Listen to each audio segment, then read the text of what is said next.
नमस्कार साथियों, MP TET परीक्षा की तैयारी के लिए जुड़िए हमारे चैनल से। हमारे चैनल पर प्रतिदिन आपको सभी विषयों की बताया जाएगा। हिंदी, इंग्लिश, संस्कृत, गणित, वर्ग 2 और 3 जिस भी विषय की तैयारी करनी है उसके लिए आप हमें कमेंट्स कर सकते हैं। आपकी हर रिक्वायरमेंट को पूरा किया जाएगा, तो जुड़िए हमारे चैनल। स्तर पर गणितीय अवधारणाओं को समझाने के लिए बहुत प्रभावी माना जाता है।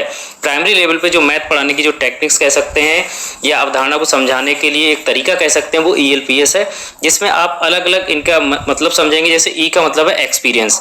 एक्सपीरियंस का मतलब ये जो उनके डेली लाइफ की चीजें हैं जिनसे वो जुड़े हुए हैं, कनेक्ट हैं, उन चीजों के माध्यम से आप सबसे पहले बच्चों को वास्तविक वस्तुओं के साथ मूर्त अनुभव देना चाहिए, जिससे चीजों से जुड़े, वो पहले मूर्त चीजों से जुड़े, यानी गणित को मूर्त से अमूर्त तक ले जाने की प्रक्रिया है। सीधी सी बात आप समझिए। दूसरा आपका है लैंग्वेज यानी भाषा। इसके बाद जो अनुभव है उनको शब्दों में व्यक्त करना। जैसे मेरे पास 3 सेब थे, 2 और आ गए, यानी पहले आपने सेब को पढ़ाया, फिर आपने उस सेब का एक वाक्य बनाया जिससे कि उसको एक सवाल की तरह पेश किया जाए। अगला है, तीसरा है पिक्टोरियल यानी चित्र। पी से होता है पिक्टोरियल। अनुभव को चित्रों के माध्यम से दर्शाना। अब आपने क्या किया, आपने एक तरह से सेब बनाए, ये 2 सेब बनाए या 3 सेब बनाए, उनको बच्चों से काउंट करने के लिए कह सकते हैं, या प्लस माइनस करके जोड़ घटाना भी करा सकते हैं वस्तुओं के चित्रों के माध्यम से। इसके अलावा लास्ट में आता है सिंबल, फिर हम प्रतीक की ओर जाएंगे। अंत में गणितीय चिन्हों और अंकों, जैसे 3 और 2 होते हैं 5, इसका उपयोग करना। सिंपल सी बात समझ लीजिए। सबसे पहले एक्सपीरियंस होगा, ई फॉर एक्सपीरियंस, बच्चों को यानी मूर्त वस्तुओं से उनका परिचय कराया जाए। उसके बाद उस मूर्त वस्तुओं के साथ एक सवाल तरीके से आप कह सकते हैं या समस्या बनाई जाए। उसके बाद उसको जो है चित्रों के माध्यम से बच्चों को दर्शाया जाए। फिर उसके बाद सिंबल पे आया जाए, फिर उनको अमूर्त पर लाया जाए, मूर्त से अमूर्त तक। इनकी प्रसिद्ध जो पुस्तक थी वो हाउ चिल्ड्रन लर्न मैथमेटिक्स, यानी ये किसकी थी, पॉमेला लीवैक की। बाकी आप इस चित्र के माध्यम से ही भी ईएलपीएस को समझ सकते हैं। जहाँ पे ई का मतलब देखिए यहाँ पे दे रखा है एक्सपीरियंस है, एल का मतलब लैंग्वेज है। एक्सपीरियंस में आपको कॉन्क्रीट थिंग्स है, रियल कॉन्टेक्स्ट है, सीधी सा मूर्त वस्तु है, रियल कॉन्टेक्स्ट में। लैंग्वेज का मतलब एक्सप्रेशंस है और रियल कॉन्टेक्स्ट है। पिक्टोरियल आप जानते हैं जो चित्रों से रिलेटेड है, जिसमें रिप्रेजेंटेशन एंड रियल कॉन्टेक्स्ट, सब में रियल की बात की गई है। और लास्ट में है सिंबल, मतलब अमूर्त चीजें हैं लेकिन रियल कॉन्टेक्स्ट जो चीजें हैं, कॉन्टेक्स्ट है यानी संदर्भ है, उससे होते हुए मैथ हमको पढ़ानी है। अगला है बहुत ही महत्वपूर्ण है, गणित के संदर्भ में ब्लूम टैक्सोनॉमी। ब्लूम टैक्सोनॉमी यहाँ पे जो हम बात करेंगे, यहाँ पे संज्ञानात्मक जो आपका डोमेन है उसकी बात करने वाले हैं, जिसमें आपकी सबसे पहले जो आता है ज्ञान या रिमेम्बरिंग, जिसको आप कहते हैं, नॉलेज पहले कहते थे, अब रिमेम्बरिंग कहते हैं। उसके बाद आती है अंडरस्टैंडिंग, फिर अप्लाइंग, फिर एनालिसिस, फिर एवेल्युएटिंग, फिर क्रिएटिंग। लो ऑर्डर थिंकिंग स्किल जो होती है वो आपकी याद करना, समझना और उसका प्रयोग करना, ये लो ऑर्डर थिंकिंग स्किल है, ठीक है। और हॉट्स जिसको कहते हैं हाई ऑर्डर थिंकिंग होती है, वो एनालिसिस, फिर इवेल्युएटिंग और क्रिएटिंग। ये कई बार पूछा गया है कि कौन सी ब्लूम टैक्सोनॉमी में हाई ऑर्डर थिंकिंग या क्रिएटिव, अगर सृजनात्मकता से संबंधित पूछे तब भी आपको बताना है, विश्लेषण है, मूल्यांकन है और सृजन है, ठीक है। और अगर हाई ऑर्डर थिंकिंग की बात करें तब भी यही बताना है। तो अब एक एक करके इनको समझ लेते हैं बारी बारी से। सबसे पहला है ज्ञान, नॉलेज यानी रिमेम्बरिंग। इसमें क्या है, बुनियादी तथ्यों, सूत्रों, परिभाषाओं को याद रखना, ठीक है। परिभाषाओं को याद करना, तथ्यों को याद करना, ये सब क्या है, एक तरह से लो ऑर्डर थिंकिंग स्किल है। जैसे त्रिभुज के तीनों कोणों का योग कितना होता है या अभाज्य संख्या की परिभाषा दें, इस तरह के प्रश्न इसके अंतर्गत आते हैं। इसके बाद आता है बोध या समझ, कॉम्प्रिहेंशन एंड अंडरस्टैंडिंग, अवधारणाओं की व्याख्या करना। जो भी आपकी अवधारणाएं हैं उनकी व्याख्या कर सकता है बच्चा, अपनी भाषा में समझा सकता है चीजों को। जैसे किसी समीकरण के हल के चरणों का वर्णन करना या किसी ग्राफ का अर्थ समझाना कि इस ग्राफ का ये मतलब है। अगला आता है एप्लीकेशन करना, अप्लाई करना यानी अनुप्रयोग करना। कोई भी जानकारी या विधियों को नई और ठोस स्थितियों में उपयोग करना, जैसे किसी आयत का क्षेत्रफल ज्ञात करने के लिए सूत्र का उपयोग करना या किसी समस्या को हल करने के लिए एल्गोरिदम का पालन करना। यानी आपको एक एरिया मतलब निकालने के लिए दिया गया कि एक आयत है, इसका आपको एरिया निकालना, आपको फार्मूला पता है तो आप उस फार्मूले का यहाँ पे अप्लाई कर रहे हैं यानी उसका यूज कर रहे हैं। अगला है विश्लेषण, एनालिसिस यानी एनालाइजिंग। यहाँ से शुरू होती है आपकी हाई ऑर्डर थिंकिंग। समस्या को छोटे भागों में तोड़ना और उनके बीच के संबंध को समझना, जैसे विभिन्न प्रकार के चतुर्भुजों की विशेषताओं की तुलना करना या किसी पैटर्न की पहचान करना। देखिए ये बहुत ही महत्वपूर्ण चीजें हैं, इनको ध्यान रखना है, एनालिसिस और इवेल्युएटिंग। इसके अलावा क्रिएशन, लास्ट वाली तीनों, सिंथेसिस जिसको बोलते हैं। अगला है मूल्यांकन, किसी समस्या या किसी समाधान या विधि की प्रभावशीलता और तर्कशीलता की जांच करना कि जो भी हम विधि यूज कर रहे हैं उसका क्या इफेक्ट पड़ रहा है कि नहीं पड़ रहा है, उसका एक तरह से मूल्यांकन करना। यह तय करना कि किसी समस्या को हल करने के लिए कौन सी विधि, जैसे विलोपन या प्रतिस्थापन, सबसे बेहतर और क्यों है, ठीक है। अगला है लास्ट में सृजन या संश्लेषण, जिसको कहते हैं सिंथेसिस।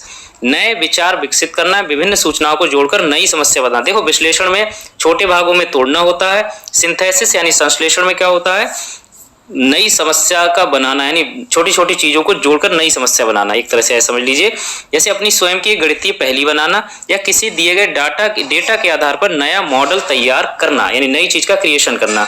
तो आप इस चीज को समझ गए होंगे आसानी से। चलिए बढ़ते हैं अगले टॉपिक पर। बहुत ही महत्वपूर्ण टॉपिक, वैन हीले का ज्यामितीय चिंतन का सिद्धांत। कई बार हम इस पर डिस्कस भी कर चुके हैं, दोबारा से रिवाइज कर लेते हैं। यहाँ पे समझिए सबसे पहला जो स्तर है जीरो है, जिसको दृश्यीकरण यानी विजुअलाइजेशन स्तर कहते हैं। इस स्तर पर बच्चे आकृतियों को उनके दिखावट के आधार पर पहचानते हैं। उदाहरण के लिए वे किसी आकृति को वर्ग कहते हैं क्योंकि वह दिखने में वर्ग जैसी है, ना कि उसके गुणों के आधार पर। यानी पहली जो कंडीशन है सिर्फ देखकर बताएगा बच्चा ये त्रिभुज है या ये वर्ग है, लेकिन उसकी क्वालिटी नहीं बता पाएगा ये वर्ग क्यों है या ये त्रिभुज क्यों है। स्तर बन आता है उसके बाद, जिसको विश्लेषण स्तर कहते हैं, जहां पर बच्चे आकृतियों के गुणों जैसे भुजाएं और कोण, जहां पे भुजाओं और कोण को पहचानने लगे कि बात करने लगे, वहां समझ जाइए कौन सा स्तर चल रहा है, लेवल 1 और विश्लेषण। ठीक है, जैसे वर्ग की चारों भुजाएं बराबर होती हैं लेकिन वे विभिन्न आकृतियों के बीच संबंध नहीं बना पाते हैं। ठीक है, जैसे वर्ग और आयत के बीच क्या संबंध है, बाकी अन्य जो भी आकृतियों के बीच आपस में कोई रिलेशन तो नहीं है, वो नहीं निकाल पा रहे हैं आप। वो कहाँ निकालेंगे, स्तर 2 में, जिसको अनौपचारिक निगमन कहते हैं, इनफॉर्मल डिडक्शन कहते हैं।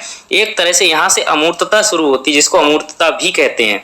यहाँ पे छात्र आकृतियों के बीच संबंधों को समझते हैं और परिभाषाओं को अर्थ समझने लगते हैं। वे जान जाते हैं कि एक वर्ग एक आयत भी हो सकता है। ये भी कई बार पूछा गया है कि एक वर्ग एक आयत हो सकता है या एक चतुर्भुज आयत हो सकता है। इस तरह के जो प्रश्न है वो किससे रिलेटेड है, तो अनौपचारिक निगमन से रिलेटेड है। आप ये चीज याद रखिए। अगला है औपचारिक निगमन यानी फॉर्मल डिडक्शन, स्तर 3। यहाँ पर छात्र प्रमेय को सिद्ध करना और ज्यामितीय तर्कों को तार्किक रूप से समझना शुरू कर देते हैं। जहाँ पे प्रमेय की बात हो, थ्योरम की बात हो, समझ जाओ। औपचारिक निगमन की बात हो रही है और ये जो आपका जो स्तर होता है वो हाई स्कूल में होता है। इसके अलावा स्तर 4 ये कॉलेज स्तर पे होता है, जिसको दृढ़ता रिगर कहते हैं। ये उच्चतम स्तर है। यहाँ छात्र विभिन्न ज्यामितीय प्रणालियों की तुलना कर सकते हैं। यह स्तर अक्सर कॉलेज या शोध स्तर के गणितज्ञों का होता है। गणित के संदर्भ में जीन पियाजे का सिद्धांत क्या कहता है, यही भी आप समझना चाहिए आपको। जीन पियाजे ने संज्ञानात्मक विकास का जो सिद्धांत दिया है उसकी 4 स्टेज हैं। सबसे पहले संवेदी गामक अवस्था 0 से 2 वर्ष वाली है, जिसमें उन्होंने बताया कि वस्तुओं और क्रियाओं के माध्यम से सीखता है बच्चा, यानी एक तरह से शुरुआती समझ होती है बच्चे की। दूसरा उन्होंने जो स्तर है वो पूर्व संक्रियात्मक स्तर है, जहां पे वो बात करते हैं 2 से 7 वर्ष के बच्चों की। यहाँ पे प्रतीकों जैसे अंक चित्र का उपयोग करना, लेकिन तार्किक नहीं होता है बच्चा। पूर्व संक्रियात्मक अवस्था में बच्चा तार्किक नहीं होता है। 2 और 3 5 होते हैं, ये समझता है लेकिन इसका अपोजिट नहीं समझ पाता। जैसे 5 में से 3 घटाओगे तो 2 आ जाएगा। तर्क नहीं करना जानता, सीधे सीधे समझता है यहाँ पे चीजों को। इसके अलावा आता है फिर आपका मूर्त संक्रियात्मक अवस्था, जो कि आपकी 7 से 11 वर्ष की अवस्था के बच्चों पर डिपेंड है।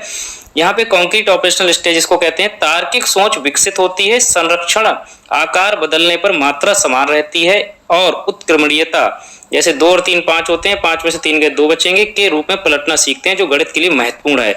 तो देखा जाए मूर्त संक्रियात्मक अवस्था काफी महत्वपूर्ण होती है, यानी 7 से 11 वर्ष की अवस्था बच्चे के लिए। इसीलिए प्राथमिक स्तर पर गणित पे बहुत फोकस किया गया है। इसके अलावा औपचारिक संक्रियात्मक अवस्था जो है फॉर्मल ऑपरेशनल स्टेज है, जो आपकी 11 से ऊपर की अवस्था है।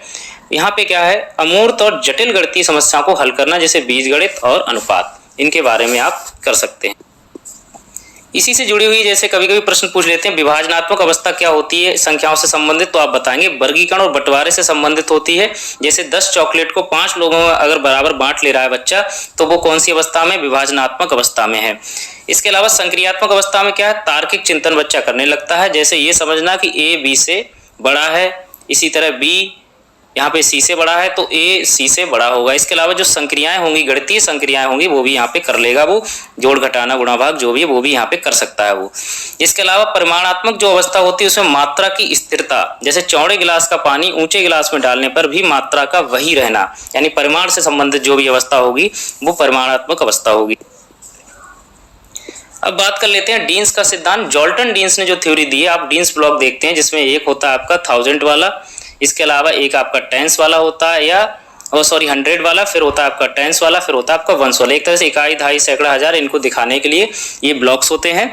इन्होंने एक तरह से 4 सिद्धांत इन्होंने दिए थे, जिसमें पहला था गतिशील सिद्धांत, डायनेमिक प्रिंसिपल। उनका मतलब ये था गणितीय अवधारणाओं को चरणों में यानी ठोस से अमूर्त तक सीखने का जोर। यानी अगर पूछा जाए डीन्स का कौन सा सिद्धांत ही बात करता है कि गणित को अमूर्त से अमूर्त की ओर सीखा जाए, तो आप बताओगे गतिशील सिद्धांत।